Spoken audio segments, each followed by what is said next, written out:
Okay, so today on the C4 we're going to be putting in a new fan relay. This is a new one. I got a standard RY83 that came recommended from another 84 Corvette owner, and we're going to get to it. So of course, first thing you want to do, well, if you're on a battery tender, first thing you want to do is unhook that, of course, unplug it, and then disconnect your battery. So then just grab your tool there, and you want to pop these connectors out of those two holes there, and that releases the relay. There's the connector there where we pulled the old relay off. I got it off here. This thing is kind of disintegrating. Looks like it's been taped at one point, so I don't know if it's original equipment, but I do know as sketchy as the wiring in this car is, I have no plan on taking any chances. I've already got this other stuff here that I'm not crazy about, so I'm going to take some cleaner. I'm going to clean out that connector and then get the new relay on. I'm really glad I pulled this one off. I don't know if you'll be able to see in there, but we definitely have some plastic melting issues in the old relay. So I think this thing was a failure in progress, and the new one, of course, nice and clean, and we're going to get that on. Okay, so I got this connector cleaned up, and I've also found this rather sketchy situation here. It's incredible that was hidden down below. That's coming off the positive battery connection, so I'm going to deal with that next. So I've taken and double coated that with electrical tape, so hopefully that's not going to be any kind of an issue. So this new relay, it's a perfect fit.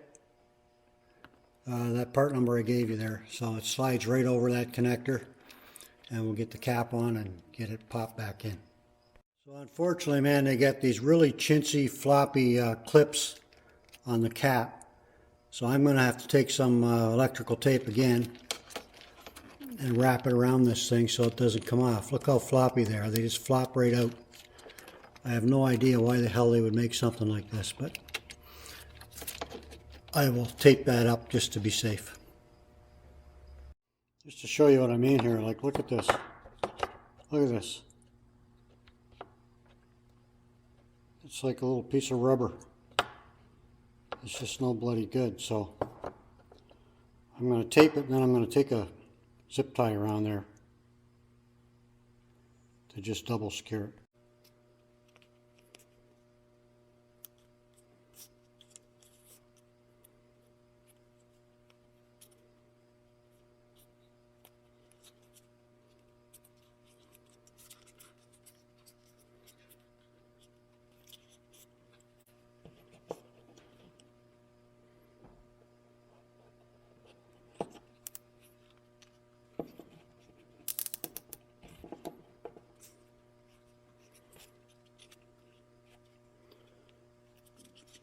So that'll at least make sure this cheap junk doesn't come apart.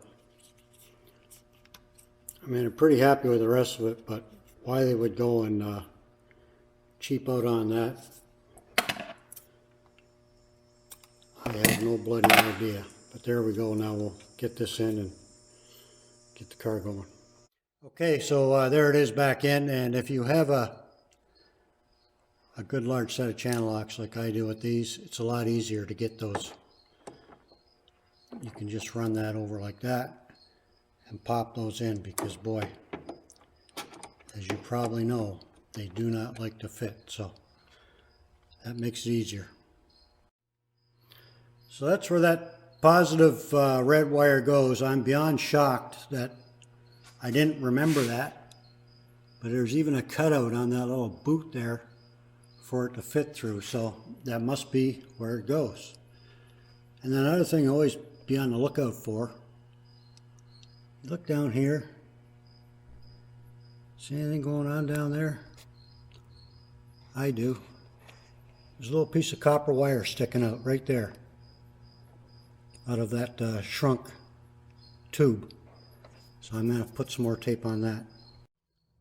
Okay, so that's triple wrapped in tape there. So there's the relay in, the hot wire hooked up to the battery terminal, which I still can't understand. And the negative ground's on, so we're going to start it up and back it out of the shop here and let it run and make sure the fan's going to kick in like it's supposed to.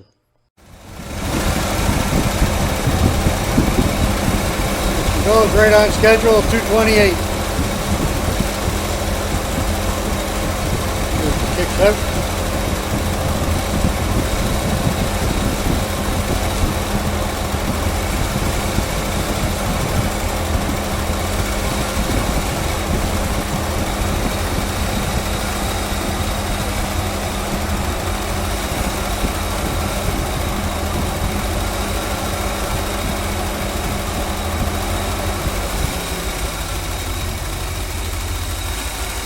Beauty. All done. Later.